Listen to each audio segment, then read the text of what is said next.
है डिसऑर्डर में, ऑर्डर में नहीं। आपको इसको ऑर्डर दिलाना है। ये है क्या चीज? Rearrangement,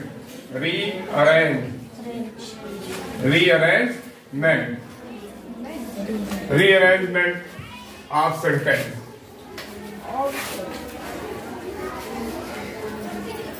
rearrangement of sentence, sentence का रीअरेंजमेंट। रीअरेंजमेंट मीन्स पुनः व्यवस्थित किया जाना, क्योंकि सेंटेंस व्यवस्थित नहीं। अब देखो यहाँ पे मैन लिखा है, आगे ए पुअर लिखा है, वॉज लिखा है, अली बाबा लिखा है। ठीक। अब इसमें कोई भी सेंटेंस जो होता है उसमें सबसे नंबर 1 पे सब्जेक्ट आता है। सेंटेंस में सब्जेक्ट भी 2 हो सकते हैं, ऑब्जेक्ट भी 2 हो सकते हैं। कभी कभी सब्जेक्ट 3 भी होता है, ऑब्जेक्ट भी 3 होता है। यहाँ पे देखिए कितने सब्जेक्ट हैं हमारे पास। और अगर 2 सब्जेक्ट है तो उसमें सबसे पहले कौन सा सब्जेक्ट यूज किया जाएगा? जो डायरेक्ट ऑब्जेक्ट हो, डायरेक्ट सब्जेक्ट हो। ऑब्जेक्ट अगर 2 है तो सबसे पहले कौन सा ऑब्जेक्ट यूज होगा? Direct object. अब देखें इसमें, अब जैसे अली बाबा है, ये नाउन है। मैन है, ये क्या है? ये भी नाउन है। ए पुअर क्या चीज है? एडजेक्टिव। वॉज क्या है? लिंकिंग वर्ब, लिंकिंग वर्ब है। लेकिन यहां पे किस तरह से है? मेन वर्ब फॉर्म में। यहां पे है किस फॉर्म में? मेन वर्ब फॉर्म में। मेन वर्ब फॉर्म में है क्योंकि अगर कोई वर्ब यहाँ पर नहीं है, इस सेंटेंस में कोई और वर्ब नहीं है, इसलिए लिंकिंग वर्ब होते हैं सहायक क्रिया, हेल्पिंग वर्ब है। सहायक क्रिया होते हुए भी ये मेन वर्ब है, फॉर्म में है, मुख्य क्रिया के फॉर्म में है। यानी ये सहायक क्रिया यहाँ पे मुख्य क्रिया की भूमिका निभा रही है। अब दोनों नाउन्स में से कौन सा नाउन हम पहले यूज कर सकते हैं? क्योंकि नाउन ही आपका सब्जेक्ट होता है, या प्रोनाउन होगा वो सब्जेक्ट होगा। अब यहाँ पे नाउन आया है अली बाबा और मैं, 2 है, 2 नाउन आए हैं। तो इसमें हेड नाउन कौन सा है? अली बाबा। अली बाबा हेड नाउन है। अली बाबा को आप पहले लाएंगे तो हेड नाउन होगा, वो सबसे पहले रखा जाएगा, उसी को सब्जेक्ट बनाएंगे, वही डायरेक्ट सब्जेक्ट हो जाएगा। अब ये है डायरेक्ट सब्जेक्ट, ये नाउन होते हुए डायरेक्ट सब्जेक्ट है। और ये नाउन होते हुए, मैं जो है नाउन होते हुए कौन सा सब्जेक्ट है? इनडायरेक्ट सब्जेक्ट है।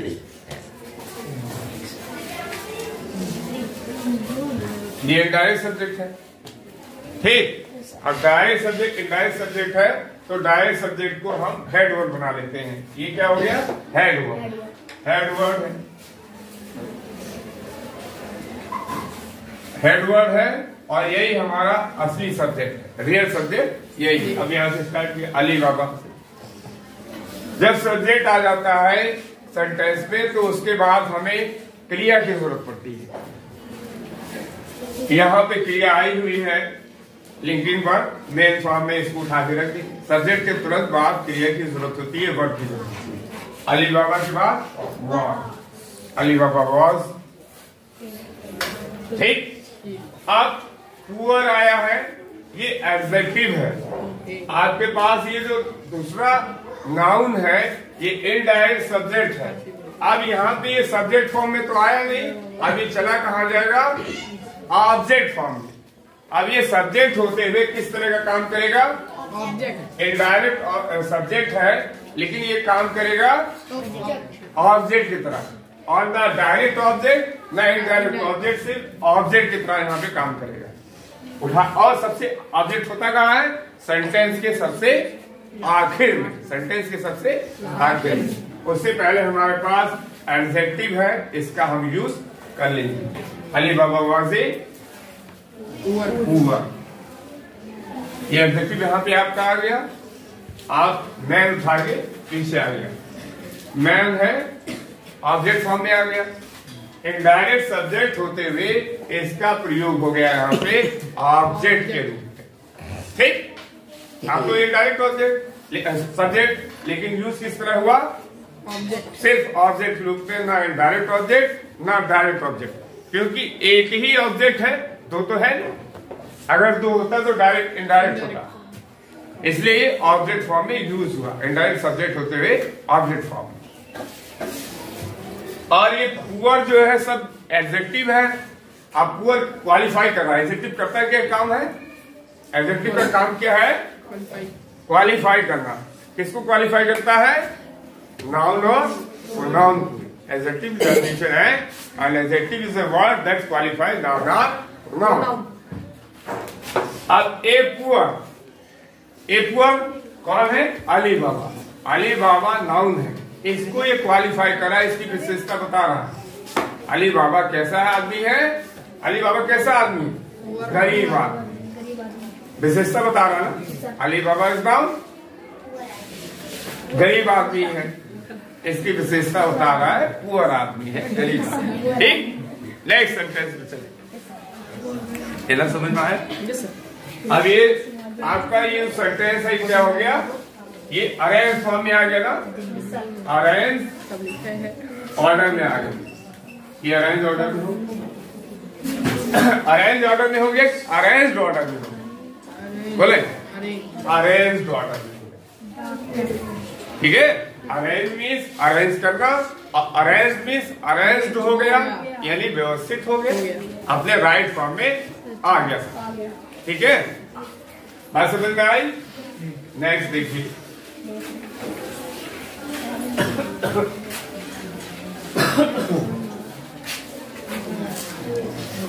दूसरा है rich Cassim was married. Rich Cassim, rich Cassim was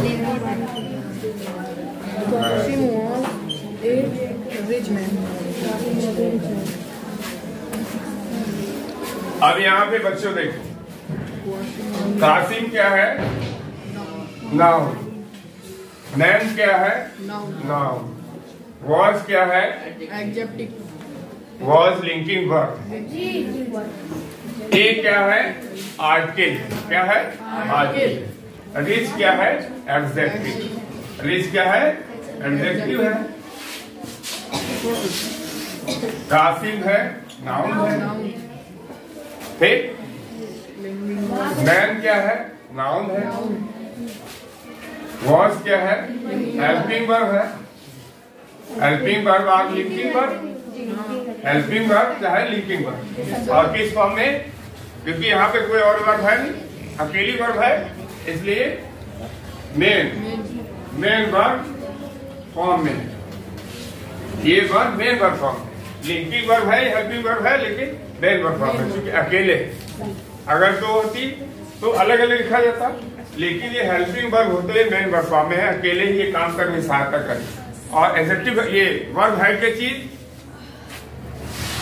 verb क्या चीज है? क्रिया। क्रिया। वर्ब मीन्स क्रिया होता है, लेकिन वर्ब है क्या? Verb is a word that help subject, that help subject. अब सब्जेक्ट ना कहेंगे, दैट हेल्प नाउन और pronoun to create an action. ठीक है, किसी एक्शन को क्रिएट करने के लिए, कार्य को करने के लिए, वर्क को परफॉर्म करने के लिए जिसकी सहायता की हमें जरूरत पड़ती है, यानी नाउन प्रोनाउन को, उसको कहते हैं वर्ब। तो verb is a word that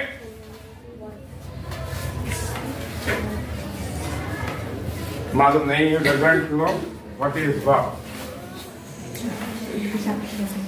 Hindi में जान लीजिए, क्रिया वह शब्द है जो नाउन और प्रोनाउन यानी संज्ञा और सर्वनाम की सहायता करता है किसी कार्य को पूर्ण करने। अब इसकी इंग्लिश क्या हो गई? A verb is a word that helps noun or pronoun to create a verb or perform a verb. ठीक है, ठीक।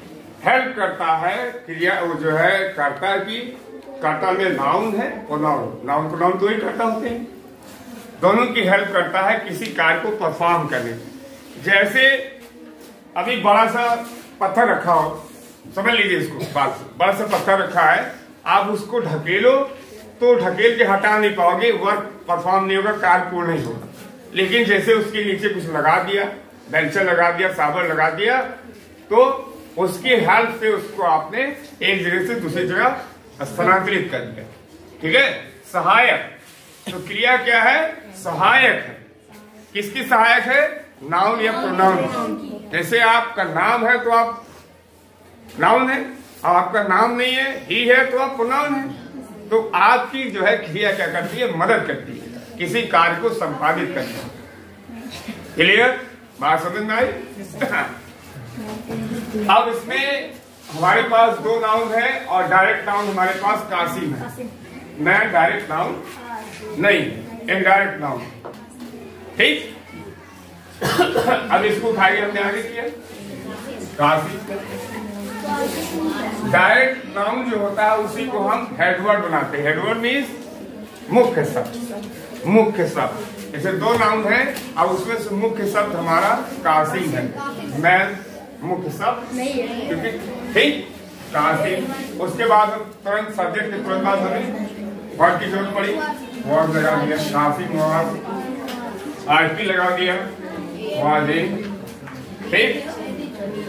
रिच उठा के एडजेक्टिव लगा दिया और ऑब्जेक्ट उठा दिया। इनडायरेक्ट ऑब्जेक्ट, इनडायरेक्ट ऑब्जेक्ट है, अब इनडायरेक्ट ऑब्जेक्ट है नहीं, इनडायरेक्ट सब्जेक्ट है, बट यहाँ पे ऑब्जेक्ट की तरह यूज है। ठीक, और इसको उठा के लगा दिया।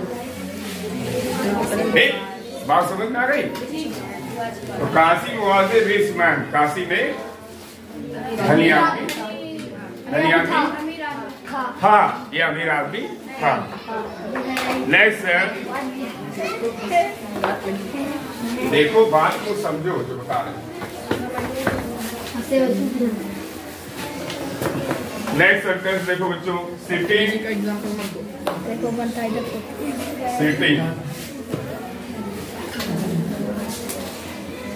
Sitting is cat the tree behind the tree behind।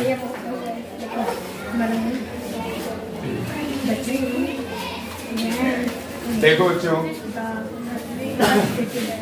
अब यहाँ पे सिटिंग है, इज है, कैट है, सा है, ट्री है, बिहाइंड है, इतनी सारी चीजें हैं। अब इस पे जाने कौन क्या है। सिटिंग क्या है? वर्ब।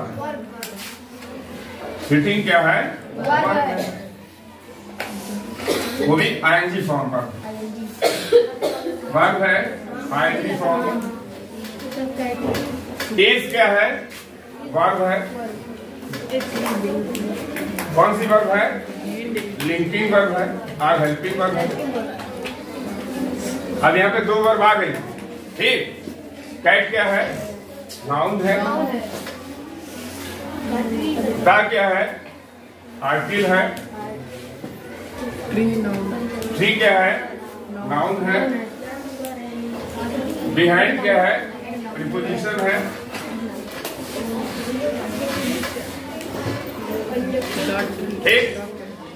एक क्या है? आर्टिकल। इतनी सारी चीजें हैं।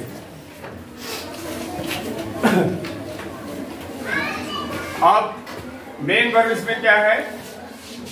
सॉरी, मेन नाउन क्या है जिसको हम सब्जेक्ट बनाए?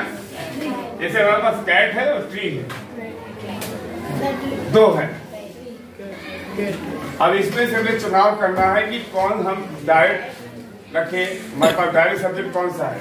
कैट डायरेक्ट सब्जेक्ट है या ट्री डायरेक्ट सब्जेक्ट है? जो डायरेक्ट सब्जेक्ट होगा उसी को हेडवर्ड बना लेंगे, नहीं सब्जेक्ट बना लेंगे। कैट, कैट को उठा लिया। अभी बताएंगे क्यों ऐसा है। अब कैट से पहले एक आर्टिकल का यूज करेंगे, ए आर्टिकल का यूज करेंगे। एक कैट।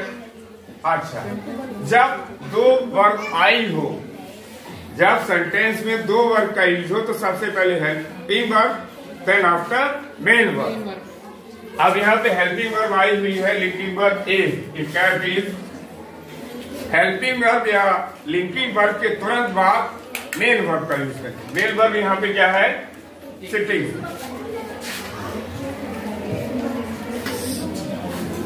Cat is sitting. आप उसके बाद देखिए आपके पास क्या आया हुआ है? बिहाइंड शब्द आया हुआ, प्रीपोजिशन। प्रीपोजिशन को यूज करेंगे, cat is sitting behind. Behind. उसके बाद आर्टिकल आया हुआ है द का यूज करेंगे। देन आफ्टर ट्री को ऑब्जेक्ट की तरह यूज करेंगे। इनडायरेक्ट सब्जेक्ट को ऑब्जेक्ट की तरह यूज करेंगे। अब ऐसा हुआ क्यों, उस पर ध्यान दीजिए। कोई भी नाउन होता है, आपको बताया गया है, उससे पहले आर्टिकल ए एंड डी का प्रयोग होता है। ये सब्जेक्ट आपने लिया, यहाँ पे द आर्टिकल का यूज नहीं किया जा सकता है। बिल्ली है, ये कैट यूज करेंगे। एंड कैट नहीं यूज कर सकते, क्यों? क्योंकि इसका पहला जो वर्ड है alphabet, not word. Word cat है, इसका पहला अल्फाबेट जो है वो कॉन्सोनेंट है, इसलिए यहाँ पे एंड का यूज नहीं। ठीक। और दूसरी बात, ये कैट कैसा नाउन है? नाउन के काइंड के अनुसार प्रॉपर नाउन, व्यक्तिवाचक संज्ञा। व्यक्तिवाचक संज्ञा है, जैसे कैट है, ये भी अपने आप में एक पर्सनालिटी है, व्यक्ति है। आप है, पर्सनालिटी है, व्यक्ति है, वो भी एक पर्सनालिटी है, तो ये प्रॉपर नाउन है। इससे पहले ए आर्टिकल का यूज किया जाए। Helping verb, main verb, then after आपके पास आखिर में देख रहे हैं ये जो ऑब्जेक्ट आया हुआ है उससे पहले द आर्टिकल का यूज किया गया है। ये टी क्या है? टी कैसा नाउन है? ये भी प्रॉपर नाउन। एक जात को बता रहा है ना, एक जात को बता रहा है, एक विशेष जात, पेड़ है, एक पूरी कैटेगरी हुई नहीं हुई। जैसे आप स्टूडेंट है तो एक कैटेगरी हुई, बट स्टूडेंट जो नाउन है कैसा नाउन है? स्टूडेंट है तो प्रॉपर नाउन, और स्टूडेंट्स है तो कलेक्टिव नाउन। स्टूडेंट्स हो गया तो समूह हो गया, और स्टूडेंट है अकेला तो व्यक्तिवाचक संज्ञा, किसी एक को व्यक्त कर रहा है। अब यहाँ पे बिहाइंड है। बिहाइंड क्या है? प्रीपोजिशन। बिहाइंड प्रीपोजिशन करता है क्या है? संबंध जोड़ने का काम करता है। ये संबंध जोड़ रहा है, कैट का संबंध जोड़ रहा है पेड़ के साथ। कैट का संबंध पेड़ के साथ जोड़ा है। कैट कहाँ पे है? बिहाइंड ट्री, यानी पेड़ के पीछे संबंध जोड़ने का काम करेगा। समझ गए? ओके, नेक्स्ट सेंटेंस देखो। इधर समझ में आया? आ गया? Good.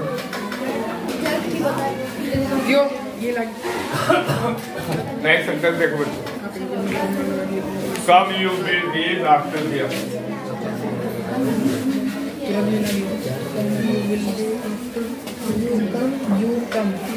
Come you will come after 30 days. After 3 days. After 3, not there.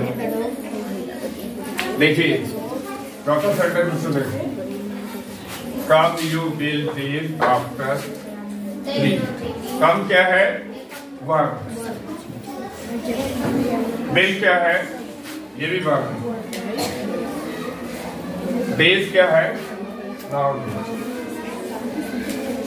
After क्या है? Preposition.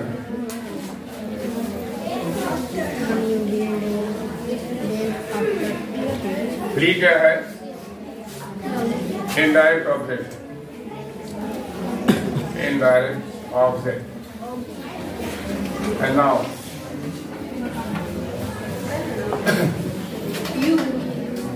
indirect object, indirect object. Noun है, ऑब्जेक्ट तरह यूज। यू क्या है? नाउन। ठीक, क्लियर हो गया? अब यहाँ पे देखो दो वर्ब है, ये कौन से फॉर्म में यूज होगी? इस वर्ब का यूज किस फॉर्म में करेंगे? जब दो वर्ब आती है तो हेल्पिंग वर्ब जो होती है उसको पहले, और दूसरी जो वर्ब होगी उसको मुख्य वर्ब के रूप में मेन वर्ब। लेकिन सबसे पहले हमें सब्जेक्ट लाना है। अब यहाँ पे नाउन प्रोनाउन दो है, नाउन प्रोनाउन दो है तो ऑप्शन तुरंत आपको उठ जाएगा प्रोनाउन। प्रोनाउन को हेडवर्ड बना दिया जाएगा। अगर नाउन प्रोनाउन दोनों आए हैं तो प्रोनाउन को ही आप हेडवर्ड बनाएंगे, यानी सब्जेक्ट बनाएंगे, नाउन को सब्जेक्ट नहीं बनाएंगे। यू को उठा लिया, यू विल कम। यहाँ तक क्लियर हो गया? हेडवर्ड क्लियर हो गया। प्रोनाउन है हमारे पास, नाउन होते हुए प्रोनाउन को हेडवर्ड बना लिया, सहायक क्रिया लगा दिया, मुख्य क्रिया लगा दिया। You will come. उसके बाद देखिए आपके पास डेज आफ्टर 3 बचा। ये आपका ऑब्जेक्ट है, ठीक है? ये भी ऑब्जेक्ट है, 2 ऑब्जेक्ट है आपके पास। यहाँ पे देख लीजिए 2 ऑब्जेक्ट है। यहाँ पे इसको हटा देते हैं तब आप समझ पाएंगे। जैसे नाउन 2 है आपके पास, 2 नाउन है। इनमें से आपने ये देखा कोई भी नाउन उठा के आगे नहीं रखी जा सकती थी ना। इसमें से कोई भी नाउन आप जो है उसको सब्जेक्ट जगह नहीं यूज कर सकते थे नियमता। क्यों? क्योंकि प्रोनाउन आई। अब इन दोनों नाउन में से आपको एक को आगे रखना है, को पीछे रखना है। इनडायरेक्ट को पीछे रखना है, डायरेक्ट को आगे रखना। अब इसमें देखेंगे कौन सा इनडायरेक्ट है कौन सा डायरेक्ट है। जैसे 3 है और डेज है। 3 डायरेक्ट है और डेज इनडायरेक्ट है। ये डायरेक्ट ऑब्जेक्ट है, ये इनडायरेक्ट ऑब्जेक्ट है। इनडायरेक्ट ऑब्जेक्ट क्या होता है और डायरेक्ट ऑब्जेक्ट होता क्या है? डायरेक्ट ऑब्जेक्ट वह ऑब्जेक्ट है जिसको सीधे फोकस किया जाता है। जब कर्ता के द्वारा किसी कार्य को डायरेक्ट प्लस सीधे जो कार्य किया जा रहा है उसको हम डायरेक्ट ऑब्जेक्ट कहते हैं। और जो घुमा के काम हो रहा है कर्ता के द्वारा परफॉर्म किया जा रहा है उसको इनडायरेक्ट ऑब्जेक्ट कहते हैं। आप जैसे यहाँ पे है you will come, you will come हो गया। प्रीपोजिशन उठा के पहले रख लेते हैं। After, you will come after. आप आओगे बाद में। यू विल कम आफ्टर, आप आओगे बाद में, आप बाद में आओगे। डेज 3, अब डेज है, डेज बाद में आएगा और 3 पहले आएगा। कितने दिन में आओगे? 1 दिन में, 2 दिन में, 3 दिन में, 4 दिन में, 6 दिन में, कितने दिन में? तो सबसे पहले आपसे एक पूछा गया ना कितने दिन में आएंगे, तो दिन सब बाद में आ रहा, तो दिन क्या है? इनडायरेक्ट हो गया है? और नंबर ऑफ डेज यानी दिनों की संख्या क्या हो गई? वो डायरेक्ट हो गई, डायरेक्ट ऑब्जेक्ट हो गई ना। After 3 days. क्लियर हो गया? बात समझ में आ गई? लास्ट सेक्शन देखो, नेक्स्ट और लास्ट देखो। Horse is a running dog. The horse is a running after dog.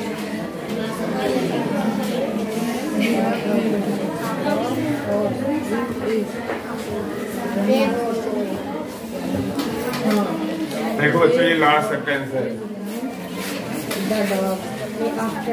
Horse है, इज है, रनिंग है, डॉग है, after.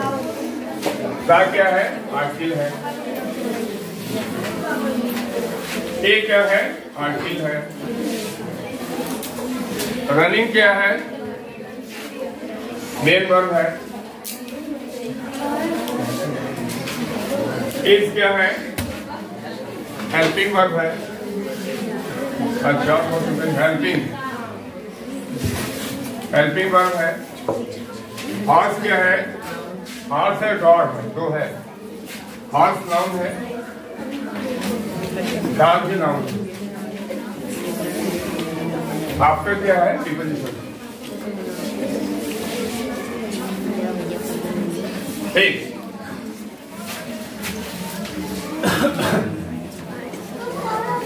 Horse is a running dog the after।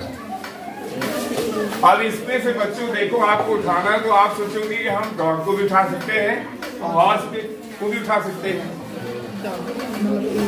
लेकिन आपको यहाँ ध्यान देने की जरूरत है कि डॉग से तेज हॉर्स दौड़ता है,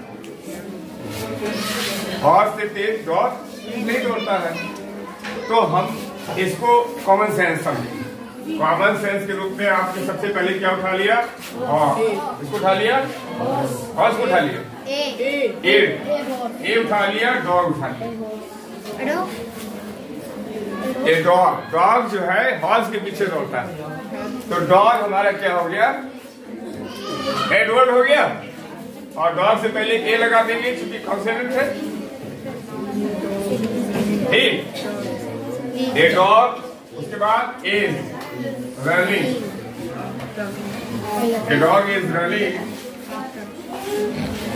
दोनों चीज कर सकते हैं, लेकिन कॉमन सेंस लगाइए तो डॉग को ही पहले कर लेना चाहिए। ठीक, ए डॉग इज रनिंग, उसके बाद प्रीपोजिशन लगा दीजिए after, running after, a dog is running after the horse.